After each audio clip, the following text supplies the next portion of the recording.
Hey everyone, this is just a very hopefully short video going over a couple of things that came up in homework.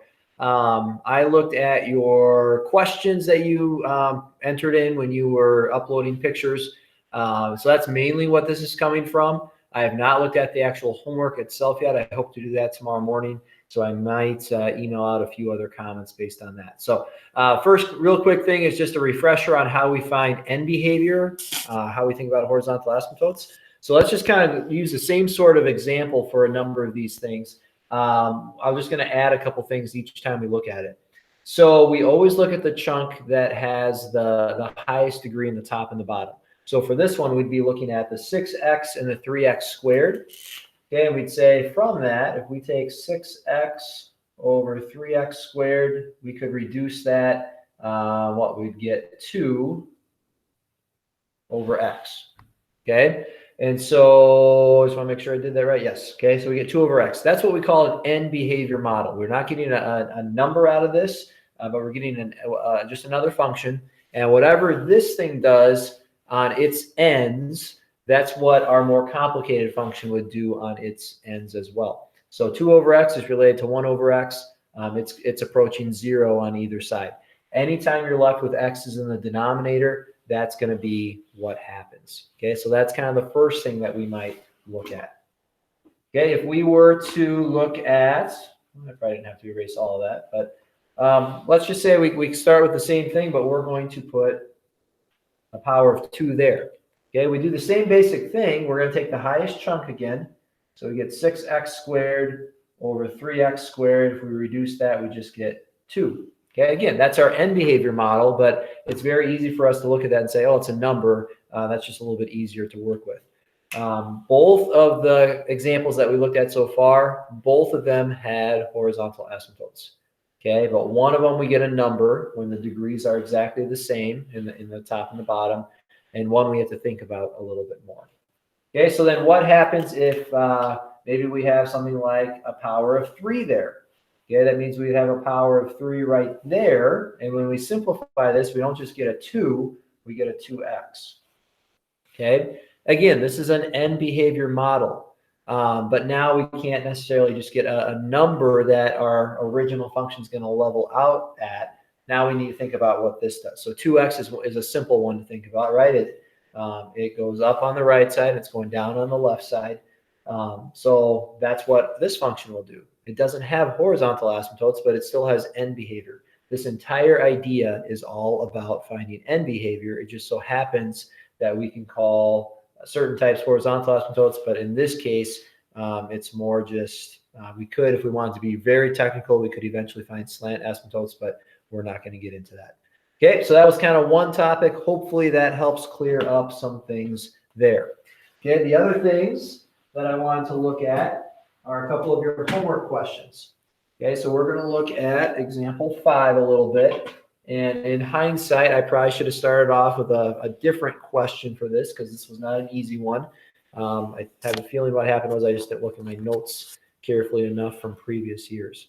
So I'm not putting everything up here, but I just want to talk a little bit about some strategy for something like this. And hopefully there's not too much of a glare on there. But if you are looking at this picture here, I know from this problem, the end behavior is going to be at 0. Okay, I know I have vertical asymptotes at 0 and at 3, but then there were no intercepts at all. So that makes it a little bit tricky. So when you run into that, remember that one option at the very end is you actually find some additional points, or at least you find some values, the signs of the y values at certain points. So as an example, if we were to look on the right side, this is at x equals 3. Okay, so maybe I go 1 to the right. Maybe I'm going to go look at x equals 4. If I plug a 4 into this, I generally do it in the factored form. If I plug a 4 in there, that's positive. I plug a 4 in there, that whole chunk is positive. So I end up with a negative divided by a positive. That's going to give me a negative answer. So somewhere around here, I don't know exactly where, but I do know it has to be negative. And so if I put all those pieces together, it probably means that it's just below the x-axis over here. It's going to have to come down and then just go down kind of like that. Okay, we can do the same thing way on the left side. This is at 0. If I plug in a -1, if I plug in a -1 here, that's negative. This is negative. together, that would become positive in the denominator. So negative divided by positive is negative. So at over here, I'm going to have something that's negative. I don't know if it's right there or not, but it's got to be something negative. So again, this is probably just below the x-axis, and it's going to go down like that. And I think for the most part, comments that people have made, that's kind of made sense. Now, if I pick something here, I know there's no x-intercepts. So as long as I can find the sign, it's always got to be on that side or on that side. It's never going to do both. So if I were to pick like a 1, I put a 1 in there, it's positive, a 1 in there, this chunk is negative. Overall, the denominator is negative. So negative divided by negative is positive. So I know it's positive. Now, I don't know how high it is. I don't really care when I'm answering these questions. I just know that it's got to be somewhere there. Okay, and so it's got to be kind of this U shape here, because that's really the only possibility. I have to graph something everywhere. It's got to go along the vertical asymptotes when I get close to that x value, and it can't go down because there's no x-intercepts there. So it's always got to be positive. So that's kind of how you would figure out what's going on in question 5. I think that maybe one of the later examples in the video, we had to do something like that too during our notes. Okay, and then the last question I want to look at is question 13. Okay, and I think the main question here is what do we do with a hole, or how do we find a hole? So we'll run through that again as well. So we have the original, we have the factored form. Some of the things we've tested for already. I know the end behavior was at 2, I think. Here we had a vertical asymptote at, let's see, this is at -1. I think this is at -3, okay, the x-intercept. Then if I wanted to, I actually do have a y-intercept at 6. So we'll just say that's at 6. I forgot to put that on the graph, but a y-intercept right there. So that's what I know. And so I think the main question here is what's going on with this up here. When we see the same chunk in the top and the bottom, we know now there's a hole at x equals -2. But these things also just kind of cross off. They're only there to tell us that there's a hole. And so the function that we're really looking at is 2 times x plus 3 over x plus 1. I can put that in parentheses if that's good to be consistent. So that's really what I'm looking for. I could do all the tests I did for this using that simplified function, and I would still get the right answer.